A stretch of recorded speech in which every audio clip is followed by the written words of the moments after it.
hello' everyone আজি আমি ভিডিঅ'ৰ কথা পাতিম চৰকাৰী চাকৰিৰ বিষয়ে এতিয়া তোমালোকে বহুতে দেখি আছা বা তোমালোকৰ ঘৰতো বহুত মানুহে পাব পাৰে চৰকাৰী চাকৰি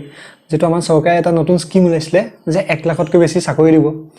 আৰু হেতু সংখ্যা এতিয়া প্ৰায় 1.6 লাখ পাৰ কৰিছে চৰকাৰী চাকৰি দিয়া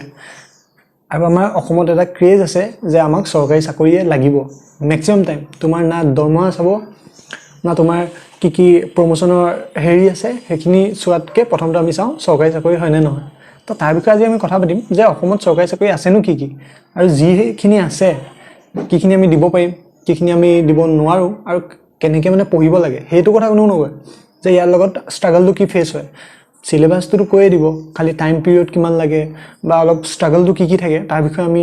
ভিডিঅ'ত মেইনলি কথা পাতিম যেটো মই বহুত দেখিছো আৰু নিজেও মই যোনটো এক্সাম দি আছো তাৰ বেসিছত এগুটেখিনি কথা পাতিম ভিডিঅ'টো ভালকে চাই থাকিবা এতিয়া আমি স্টাৰ্টিং যদি কৰো যোনখিনি এটা চাকৰি দি আছে তোমাৰ ৰিসেন্টলি যোনটো আমাৰ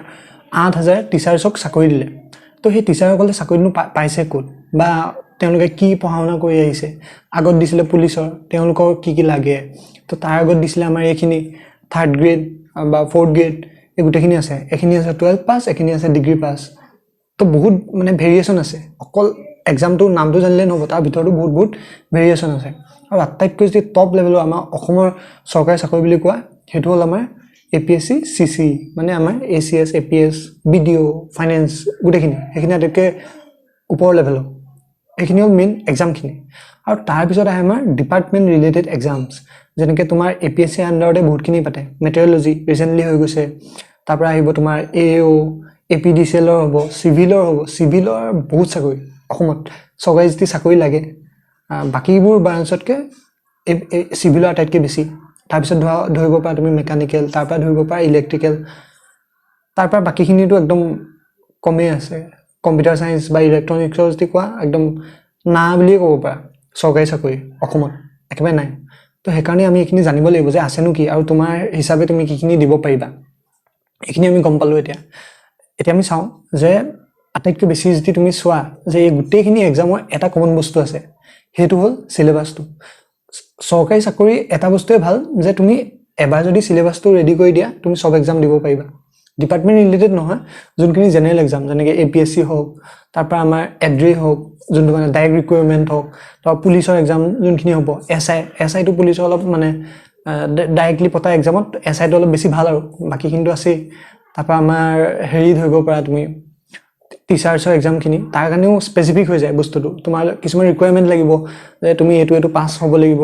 তাৰ পৰা তুমি পাবা হেতু চাকৰি তাৰ কাৰণে এখিনি লাগে আৰু পঢ়াওনা যোনটো জেনাৰেল নলেজ বা জেনাৰেল ষ্টাডিজ আছে হেখিনিটো প্ৰায় সেমে হৈছে হেতু স্পেসিফিক হৈ গল মেইনলি জেনাৰেল এক্সাম হলে তোমাৰ APSC তাৰ পৰা ডাইৰেক্ট ৰিকুৱাৰমেন্ট যোনখিনি এক্সাম আছে তাৰ পৰা পুলিচৰ এক্সাম যোনখিনি আছে তো হেখিনি হৈছে মেইন গভৰ্ণমেন্ট এক্সাম তাৰ পাছত এপাৰ্ট ফ্ৰম ডেট অসমত থকা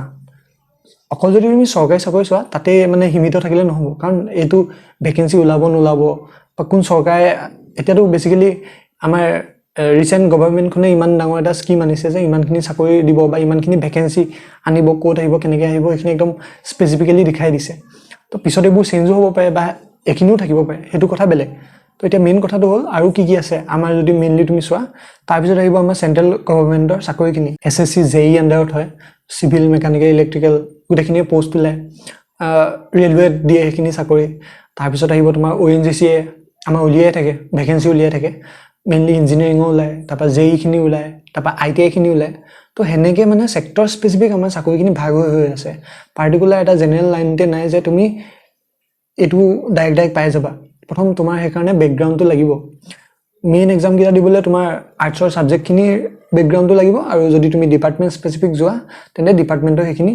তোমাক মানে নলেজটো লাগিব তো সবৰে আধা কৰিলে মানে নহয়গে আৰু অলপ প্ৰবলেম হৈ যায় তাৰ পিছত আটাইতকৈ বেছি যদি তুমি ভাল চাকৰি বুলি কোৱা হেতু আহি যায় বেংকৰ চাকৰি IBPS PO SBI PO SBI clerk এইখিনি গুটেখিনি চাকৰি বহুত পইচা আছে ইয়াতে আৰু ভাল মানে ষ্টেটাসটো ভাল প্ৰমোশনো হয় তো এইখিনিয়ে জেনাৰেল যিমানখিনি আছে মানুহে জানে বা মুখত চলি থাকে এইখিনি মেইন এক্সাম মই যিকিটা কলো বাকি আৰু আছে হেখিনি পিছত ভিতৰুৱা হয় কিন্তু এইখিনি মেইন এক্সামখিনি হয় তো ইয়াৰ লগত আটাইতকৈ ডাঙৰ প্ৰবলেম যোনটো ফেস কৰে মই যেটো কম বুলি কৈছিলো হেতু হৈছে আমাৰ টাইমৰ প্ৰবলেম ম্যাক্সিমাম যদি তুমি এবাৰ এক্সামত চোৱা গেপ 2 বছৰ 3 বছৰ মানুহৰ লগত তোমাৰ নহয় 5 বছৰ 10 বছৰ হিমানখিনি গেপৰ এজৰ বা হিমানখিনি মানুহৰ লগত তোমাৰ কম্পিটিশ্যন হ'ব আৰু তাৰ লগতে মানুহ বহুতে দিয়ে সেইটো আটাইতকৈ ডাঙৰ প্ৰব্লেম এটা কম্পিটিশ্যন বহুত বেছি এক্সামটো হাৰ্ডনেছটো আছে তাৰ লগতে কম্পিটিশ্যনটো বহুত ইম্পৰ্টেণ্ট হৈ যায় কাৰণ সেই কম্পিটিশ্যনৰ এক মাৰ্কত তোমাক ইফাল লৈ যাবা বা 1 মাৰ্কত তোমাৰ সিলেকশ্যন নহ'ব মই আগত বহুতখিনি মানুহ দেখিছোঁ কিছুমানে 1 মাৰ্কত সিলেকশ্যন নহয় এবছৰ লষ্ট হৈছে আকৌ আহিছে সেইটো মানে অলপ সেইটোৱে আৰু চিন্তাৰ বিষয় আৰু আমি দেখোঁ যে গভৰ্ণমেণ্ট এক্সামলৈ পঢ়ি থাকিলে মানুহৰ কি হৈ যায় চুলি হৈ যায় সেইটো এটা কাৰণ ইয়াত এইবোৰ এক্সাম পঢ়িবলৈ হ'লে অলপ আমি টাইম দিব লাগে বা সোমাই মেলি পঢ়িব লাগে যদি তোমাৰ অলৰেডি সেইটো সিলেবাছ বা সেইটো বেছ বা সেইটো বেকগ্ৰাউণ্ড নাই তেতিয়াহ'লে সেইখিনি কাৰণে আমি লাগিব লাগে যিহেতু বহুতে টেকনিকেল লাইনৰ পৰা আহে যেনেকৈ ইঞ্জিনিয়াৰিঙৰ পৰাই ধৰা তো তাৰ পৰা আহিলে তুমি আৰ্টছৰ ছাবজেক্টবোৰ নাজানিবা জিঅ'গ্ৰাফি হওক হিষ্ট্ৰী হওক ইকনমি পলিটি গোটেইখিনি ছাবজেক্ট বহুত ডাঙৰ ছাবজেক্ট হয় আৰু তাৰ তুমি কনচেপ্টটো জানিব লাগিব অকল মুখস্থ মৰা নহয়তো এইবোৰ ছাবজেক্ট ইয়াত মানে তুমি কনচেপ্টটো আণ্ডাৰষ্টেণ্ড কৰি মেলিহে তুমি পাৰিবা ইমপ্লিমেণ্ট কৰিব মুখস্থ কৰি আহিছা বোলে এইটো চন ইয়াত সেনেকৈ নহয় ইয়াত আণ্ডাৰষ্টেণ্ডিংটো লাগে সেইকাৰণে কোচিং ইনষ্টিটিউট আমাৰ অসমত এতিয়া বহুত আহিছে আৰু বহুত আহিব আপকামিং টাইমত কাৰণ নতুন প্ৰস্পেক্ট আমাৰ ইয়াত ডেভেলপ হ'ব সেইখিনি হৈছে মেইন চৰকাৰী এক্সামৰ প্ৰব্লেম আৰু ৰিলেটেড এক্সামখিনি তো নেক্সট ভিডিঅ'বোৰত আমি বেলেগ